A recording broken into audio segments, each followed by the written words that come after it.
orang Yahudi. Ya, tangannya kenapa gini-gini? Tidak percaya.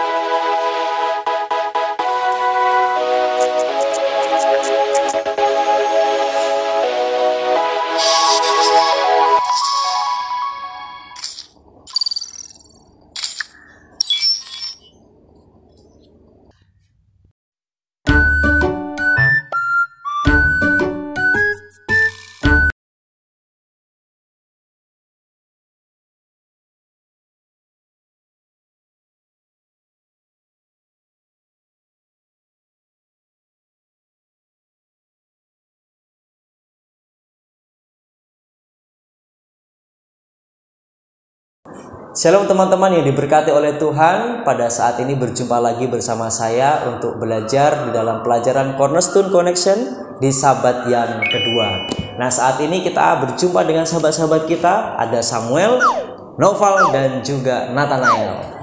Nah, pada saat ini teman-teman, kita akan mempelajari pelajaran di dalam Kisah Para Rasul pasal yang kedua, ayat 1 sampai ayat yang ke-40. Nah, sebelum kita masuk ke sana, kemarin Noval masih liburan. Nah, gimana kabarnya Noval liburan? Baik, baik ya. Baik. Tidak ada yang terkendala. Tidak ada. Samuel tentu baik ya, lancar ya, dan lancar semua. Oke. Nah, teman-teman, karena kabar kalian sudah baik-baik, nah sekarang kita belajar sesuatu yang baik. Dimana kita tahu pelajaran di dalam Kisah Para Rasul 2 itu berbicara mengenai ada Pentakosta, ada juga khotbah Petrus. Ya, di sini ada Pentakosta, ada juga khotbah Petrus. Kalau menurut kalian di dalam ayat ini, kira-kira apa itu Pentakosta? Karena di ayat 1 kan dikatakan ketika tiba hari Pentakosta semua orang percaya berkumpul di suatu tempat. Nah, hari Pentakosta itu apa? Apakah sama seperti hari-hari perayaan orang-orang Yahudi atau berbeda dengan hari-hari perayaan orang Yahudi? Ya, tangannya kenapa gini-gini? Mungkin bisa menjelaskan. Mungkin Pentakosta itu merupakan hari di mana kalau di pasal ini di mana Roh Kudus yang sudah dijanjikan oleh Yesus itu dicurahkan kepada orang-orang percaya. Oke. Jadi hari kecurahan Roh ya. Kalau yang lain? Kalau aku mungkin hari Pentakosta itu hari turunnya Roh Kudus ke Yerusalem kepada pasukan Tuhan. Ya. 12 murid Yesus. Jadi Roh Kudus memberkati 12 murid. Ya. Oke.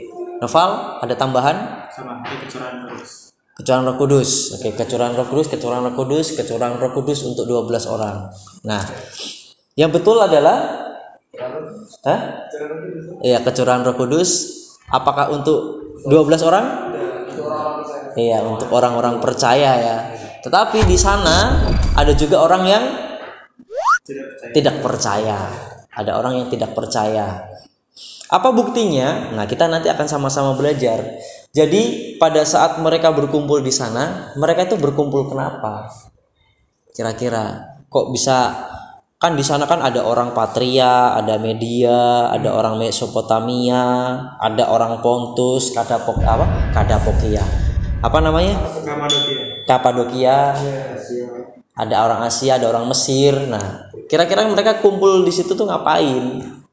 Ya kan karena habis dicurahkan Roh Kudus itu kan mereka kan mulai berkata-kata dalam bahasa dan yang diberikan Roh Kudus itu sudah dengarlah sama mereka, berkumpulan mereka kan.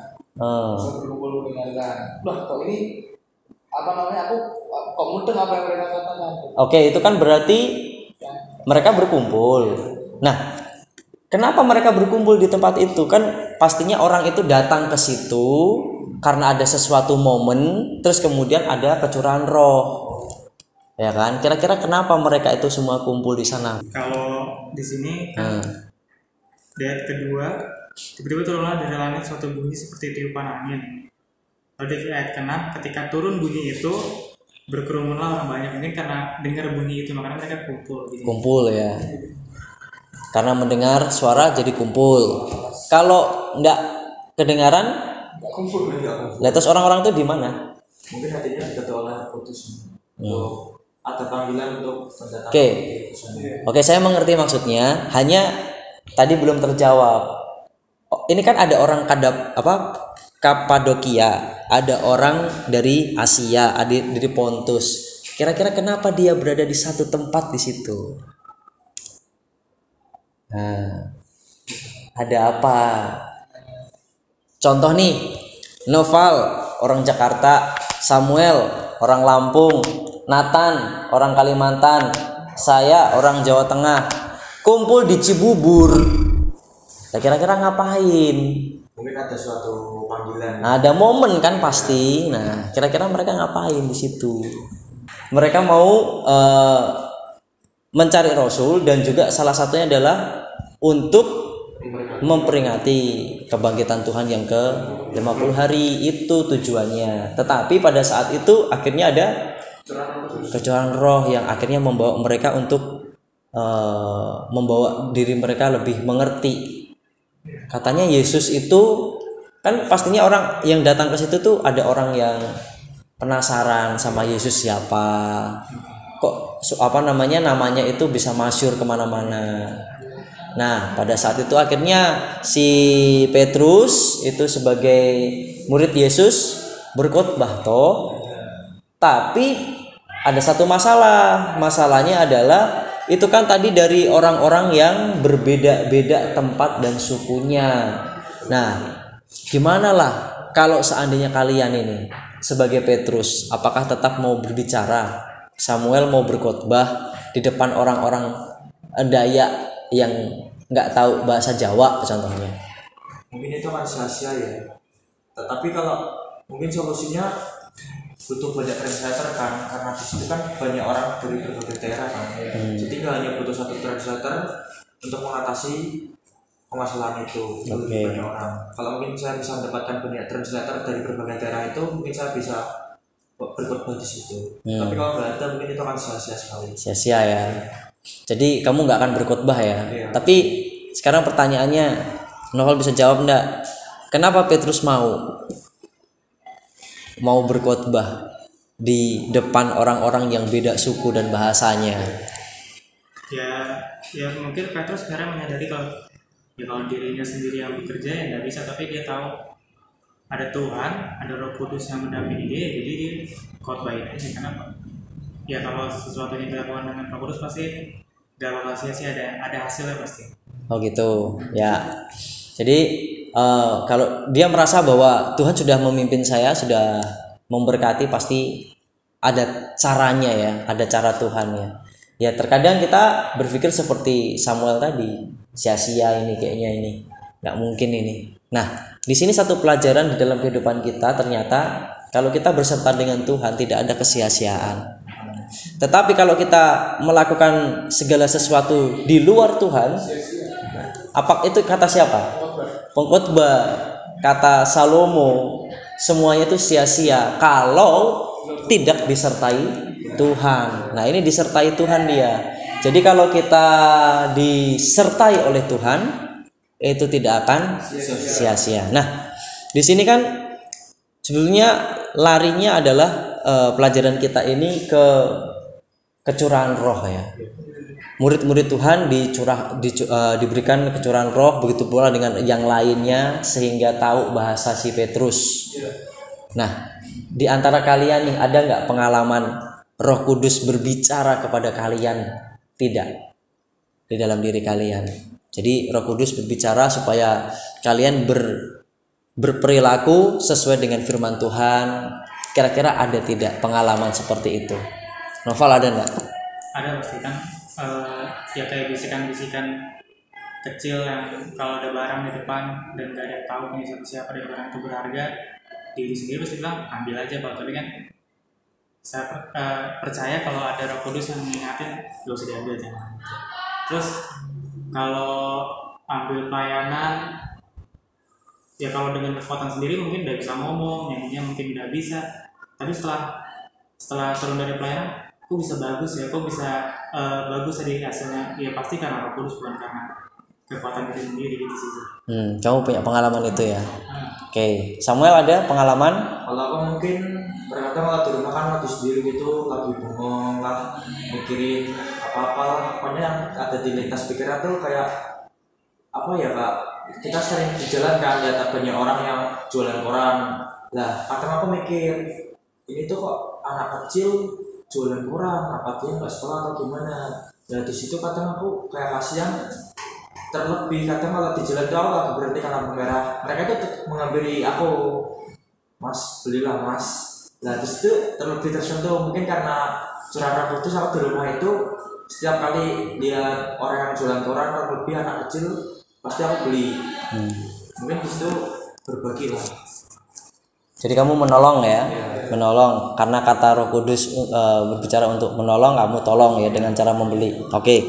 Kalau Nathan? Mungkin kalau aku khususnya kan di gereja nih, di gereja itu ada mungkin tamu atau teman-temanku yang datang ke gereja, dan di situ ada kayak apa yang bisikin itu ada yang baru tuh, kenalan lah, apa diajak ditemenin, jangan dari dia sendirian, nanti gak betah gitu. Jadi itulah aku mendorong aku buat mendekati dia, buat ya, kalau belum kenal ya mungkin kenalan, buat ngajak dia makan habis ibadah. Nah, jadi aku bisa mengajak dia untuk aktif di gereja itu juga, khususnya di Indonesia ya. Gereja kan di Indonesia. Jadi ada pengalaman ya, Roh Kudus itu berbicara kepada kita ya. Nah, memang Roh Kudus itu berbicara melakukan membuat supaya kita ini melakukan sesuatu sesuai dengan kebenaran, bukan yang lain. Kalau seandainya di dalam hati kita ada yang berbicara kepada kita untuk tadi, mending diambil aja itu barang, kan gak ada yang punya. Nah itu mungkin bukan dari Roh Kudus, karena itu tidak sesuai dengan firman Tuhan. Nah kalau ada di dalam hati kita sesuatu yang berkata sesuai dengan kebenaran, nah itu berarti dari Roh Kudus. Jadi lakukanlah itu. Seperti itu, apalagi di sekolah kan biasanya banyak ini kejadian-kejadian. Nggak tahu ini pulpen siapa, asal ambil. Ya, terus ada kesempatan untuk mencontek, ya kan? Disuruh buat tugas temennya juga disalin. Betul. Jadi disinilah kita sebagai murid-murid Tuhan harus lebih mengikrarkan siapa Tuhan Yesus itu. Roh Kudus itu akan bekerja membawa kita untuk lebih dekat, mendekatkan kita kepada satu tujuan, yaitu menyampaikan siapa Yesus. Seperti Petrus tadi menyampaikan siapa Yesus itu di depan orang-orang banyak, supaya orang-orang banyak itu kenal siapa Yesus. Kalau sekarang, di zaman sekarang, mungkin kalian tidak bisa khotbah, tetapi lakukanlah itu di dalam perilaku kita. Tunjukkanlah bahwa kita adalah anak-anak Tuhan, kita adalah anak-anak terang.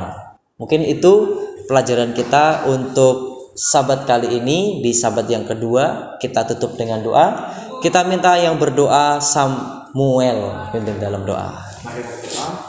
Allah Bapa kami di surga, terima kasih pada hari Sabat indah ini. Kami telah menyelesaikan sedikit pelajaran firman Tuhan, karena apa yang kami pelajari hari ini jadi berkat dan juga bekal kehidupan kami di kemudian hari. Tuhan berkati sepanjang sabat kami ini Tuhan. Terima kasih Tuhan, untuk doa dan syukur. Amin. Amin. Baik teman-teman, inilah pelajaran kita. Sampai berjumpa di sabat yang ketiga, pertemuan yang berikutnya. Kiranya Tuhan memberkati kita. Bye-bye.